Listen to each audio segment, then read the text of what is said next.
13, Steve Scott. They're wearing 136, Morton Walland. Craig Masbach is there wearing 15. 76 is Ray Flynn from Ireland, wearing the blue. 36, just coming up to the line, Ian Stewart from Great Britain.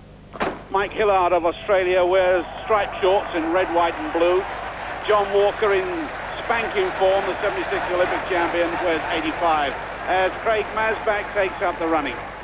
Looks like Morten Wallen, one of the Norwegians behind him, but suddenly down the back straight, Walker goes and he takes Scott with him, and Fricker goes. Fricker, a tall man wearing yellow, ginger-haired, wearing 24. Mark Fricker from the United States, from Oregon State University, third in the NCAA 1500 meters. John Walker tucking in. John Walker in very good form, and Steve Scott, who could pressure the world record, which stands at 3:47.33 to Sebastian Coe. He needs to be taken through good pace, and that may well be why Mark Fricker is taking them round at this pace now. Fricker leads from Walker, leads from Scott, from Flynn, Craig Masbach, and then Mark Hillard, and then Ian Stewart. 56 seconds at the first lap of this mile, and that's good pace indeed. Scott has proved recently that he's in brilliant form. He's run 64 sub-4-minute miles, second only to John Walker, who's run an incredible 70 sub-4-minute miles. So the two giants of miling, or two of the giants of miling, in the field together. John Walker pulling Steve Scott and Ray Flynn behind him, and they're being led round by this man Fricker. And these four getting away from the rest of the field because the pace is really punishing.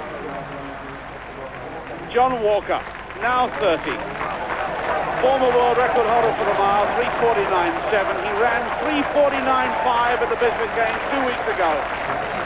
Beaten by David Moorcroft, still to run this evening. Coming up with 2 laps to go, and still Fricker leads them on. 1:52.7, and the time is fast. Fricker, Walker, Scott, Flynn, Hillard, Masbach. And the rest really fading as they pound on down the back straight. And what a good job Fricker's doing. 6th in the US 1500 meters. He's a 3:58 miler. This must be hurting him. Look at Hillard with a 10-yard gap between the first four and him. The Australian prayer and answer for the Commonwealth Games. As these get away, and Walker, I'm sure, said thanks. John Walker, who had a brilliant 800 meters. Only on Sunday, 1:45.45, his best since 1974, and Steve Scott knows that, and Steve Scott ran 1:45.05 to beat him. So Scott from Tempe, Arizona, in a very fast time indeed. 2:51.5 at the bell, and the man with the finishing pace moves to the outside of Walker. Walker, the giant from New Zealand, is overtaken by Scott of America. And the blue shirt there, Ray Flynn of Ireland, who's run 3:50.54. He goes with him, up to the shoulder of Walker, but Scott gets away. Scott, the calm man, the cool man. He's been chasing this record of Coe and Ovitt for a long, long while. There it is, 3:47.33, stands to Coe, and Scott has tremendous finish. He really is clocking a whole string of 350 miles and sub-350 miles. Walker coming back at Flynn, but Scott gets away from the United States of America in cracking form, 3:47.33 to beat. And he's coming up to the line, and it's a brilliant run. It's a marvelous run, and he's just outside 0.3 of a second. He won't believe it when he knows what the time was. That really was a thunderous run. Ovitt, remember, his fastest time, 3:48.40. Coe, 3:47.33. Now this man takes the second fastest time ever in the history of miling. Steve Scott, 26, United States of America, in spanking form. Gets away from the former Olympic champion, who's come back to overtake Ray Flynn on the line. What a great run it was. Had help over the first 800 meters, and then had to get away on his own, and it really was a tremendous run. And that record must now be vulnerable to this American. Steve Scott, a chance to talk to you at last. You've had a fabulous string of mile runs and 1,500-meter runs. Well done on that.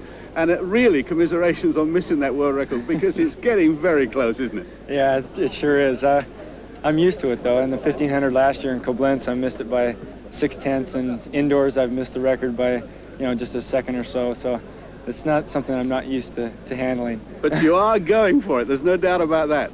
Well, I think that right about now, I got the confidence I need to really go for it. Even in this race here, I really didn't have the confidence in myself. I was a little bit worried. I was afraid that I would die in the home stretch if I made an early move. And I didn't. I still had plenty left. And, next time I go, I know that I can push it from 300 out and, hopefully get it. Did you feel that the pace dropped off maybe in the third lap, that you would have liked a little more help in that? No, I thought, it was perfect the whole way. John Walker helped me out tons. What about him breathing down your neck all the time? He's getting better and better, isn't he? He's getting much better with age. He's like a bottle of wine. Yeah, that's right. He's absolutely superb. But this is one record you're after, this record that the two Brits have been sharing for such a long while. Well, I'm getting my nose in there a little bit, and the record's definitely going to go this year. Hopefully it'll be me that gets it, but one way or another, it's going to go. Where will you be racing? What's your racing program from now on? Well, I won't race another mile until probably Koblenz, which is in late August. I've got a half mile in Paris, a 1,500 in Lausanne, and then the 3,000 in London. I'll go home for 3 weeks and then come back over to Europe and have another about 6 races, and then that'll be it for the season for me. Well, you got a big... Just about a mile to go in the 3,000 meters, and